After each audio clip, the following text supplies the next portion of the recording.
بسم اللہ الرحمن الرحیم قال اللہ تعالیٰ عز و جل وما یؤمن اکثرهم باللہ الا وهم مشرکون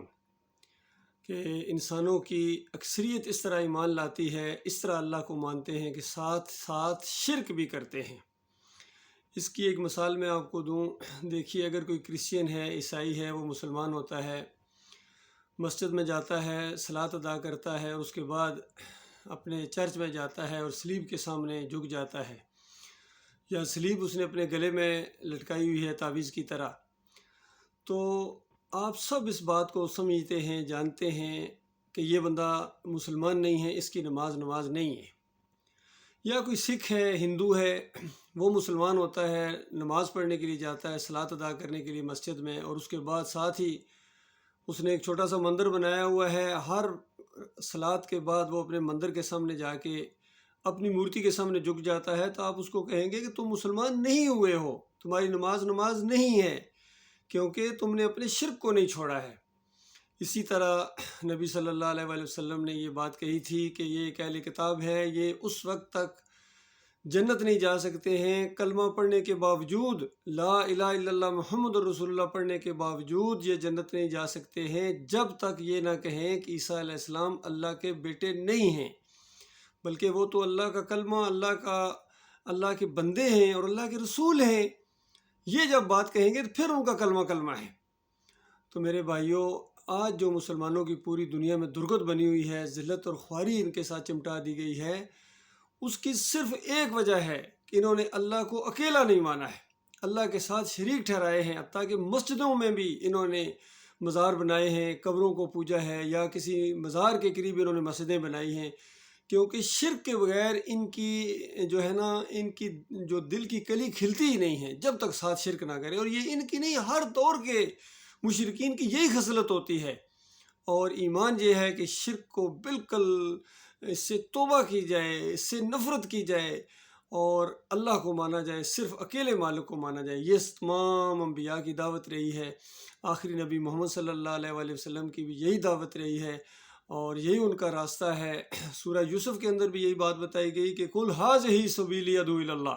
کہ میرا طریقہ یہ ہے کہ میں لوگوں کو اللہ کی طرف بلاتا ہوں، اور میرے ساتھی وہ بھی یہی کام کرتے ہیں، عَلَىٰ بَصِيرَةً، اور پوری بصیرت کے ساتھ، پورے شعور کے ساتھ یہ کام کیا جا رہا ہے، اور ساتھ زور دینے کے لیے بتایا کہ وَمَا أَنَا مِنَ الْمُشْرِكِينَ، اور میں شرک کرنے والوں میں سے نہیں ہوں، میں اللہ کے علاوہ کسی اور کو پکارنے والوں میں سے نہیں ہوں، کسی اور کی نظر و نیاز کرنے والوں میں سے نہیں ہوں، کسی اور کا واسطہ وسیلہ دینے والا نہیں ہوں، کسی اور کے رکوع اور سجدے ثابت کرنے والا میں نہیں ہوں، میں مشرکوں میں سے نہیں ہوں، میرا شرک کرنے والوں سے کوئی تعلق نہیں ہے، کسی مسلک سے میرا کوئی تعلق نہیں ہے۔ تمام مسلکوں اور ان فرقوں سے میں برات کا اعلان کرتا ہوں۔ تمام یہ نظام جتنے ہیں زمین کے اوپر اسلام کے مقابلے میں، چاہے یہ جمہوریت ہو یا جتنے بھی ہیں، میں سب سے بیزاری کا اعلان کرتا ہوں، میرا ان سے کوئی تعلق نہیں ہے۔ گواہ رہنا، تم بھی گواہ رہنا لوگوں، اور اللہ بھی گواہ ہے۔ اب آپ کے سامنے ایک میں ویڈیو رکھ رہا ہوں جس میں آپ کو پتہ چلے گا کہ ان مسلمانوں کے اندر کون کون سا شرک آیا، اور کہاں کہاں انہوں نے مساجد کے اوپر یہ اپنے مندر بنوائے ہیں ساتھ ساتھ، اور کہاں کہاں ان کے مندر جو مزار پہلے موجود تھے وہاں ساتھ ٹوٹل پورا کرنے کی مسجد بھی بنوا دی ہے۔ پہلے یہ سنیے یہ بیان تاکہ آپ کو میرا حسین سنجانی مسجد اور دربار، بابا فرید مسجد اور دربار، سلطان باہو مسجد اور دربار، پاک پتن مسجد اور دربار، سیمن شریف مسجد اور دربار، ادھر آؤ ادھر گولڑا شریف مسجد اور دربار، علی پور شریف مسجد ساتھ دربار، آل بہار شریف مسجد اور دربار، سرہند شریف مسجد اور دربار، شرک پور شریف مسجد اور دربار، مکان شریف مسجد اور دربار، سیال شریف مسجد اور دربار، چورا شریف مسجد اور دربار، موڑا شریف مسجد اور دربار، بغداد شریف مسجد اور دربار، اجمیر شریف مسجد اور دربار، مدینہ شریف مسجد اور دربار، کعبہ شریف مسجد۔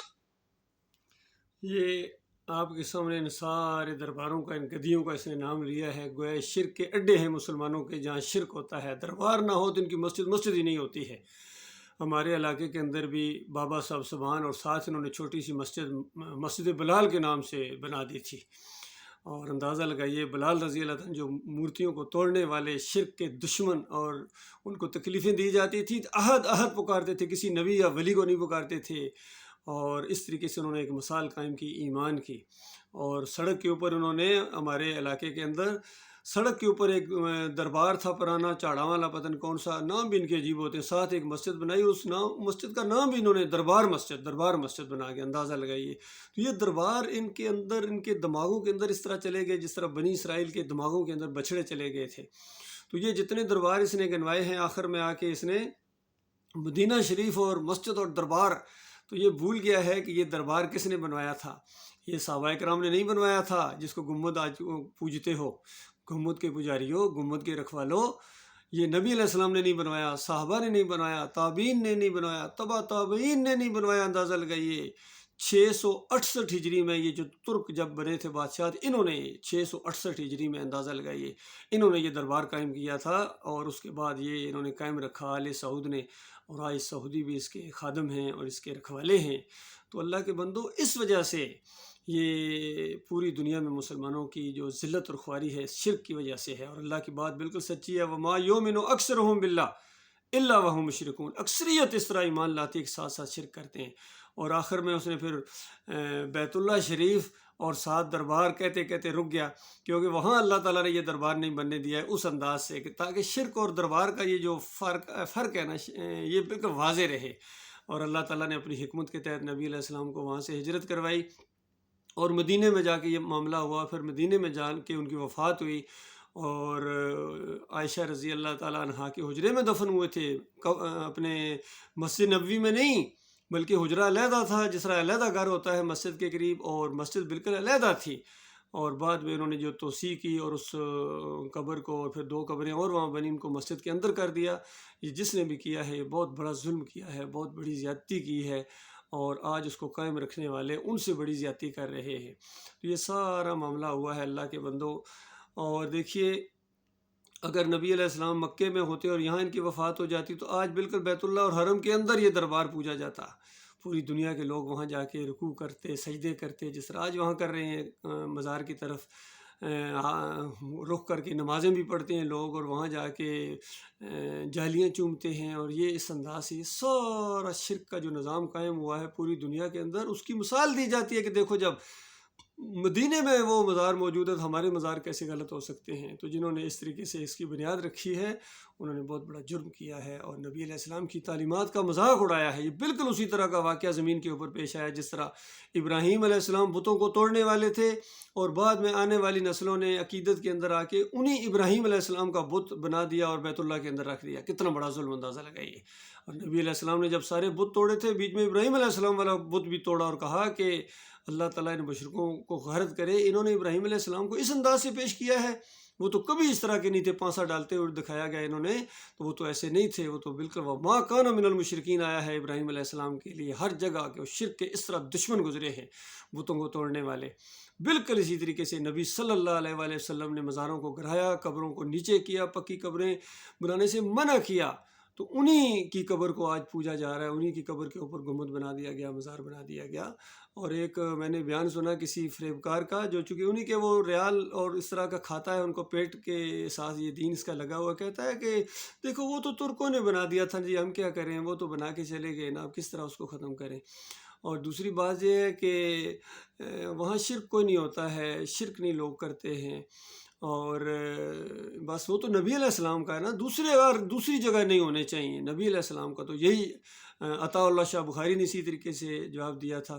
حق اور باطل کو ملا کے، کہ دیکھو نبی علیہ السلام کے مقابلے میں کوئی مزار نہیں ہونا چاہیے، اندازہ لگائیے ان کا۔ اور کہتے ہیں کہ پوری دنیا میں یہ جو مزار بنے ہوئے، ان کے اوپر جو کچھ ہوتا ہے، ان کے اوپر جو کچھ ہوتا ہے اسی وجہ سے ہوتا ہے۔ تو یہ معاملہ ہے، اللہ کے بندوں غور کرو، آج بھی اگر اس بات کو نہ مانا گیا تو اس کے بعد ہمیشہ کی آگ میں تمہیں رہنا پڑے گا، چاہے تم تہجد گزار ہو، روزے دار ہو، عمرہ اور حج کر، تمہارے اوپر یہ کچھ چیز فرض ہی نہیں ہے اللہ کی طرف سے، جب تک تم شرک کو نہیں چھوڑو گے۔ تو مسلمانوں کو آج کہا جا رہا ہے کہ مسلمانوں شرک کو چھوڑ دو،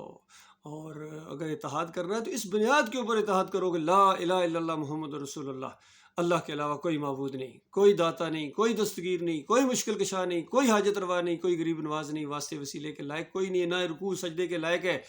اور تمام انبیاء نے اللہ کو سجدے کیے تھے، اللہ کو رکوع کیے تھے، کسی نے بھی کسی اور نبی کو سجدہ نہیں کیا ہے، رکوع نہیں کیا ہے، بالکل جھوٹی باتیں جو منسوب کی گئی ہیں انبیاء کی طرف کہ انبیاء ایسے تھے، جب یہ خود مشرک ہوئے ہیں بے ایمان، انہوں نے اپنے انبیاء کے اوپر جو الزامات لگائے ہیں یہودیوں کی طرح، عیسائیوں کی طرح۔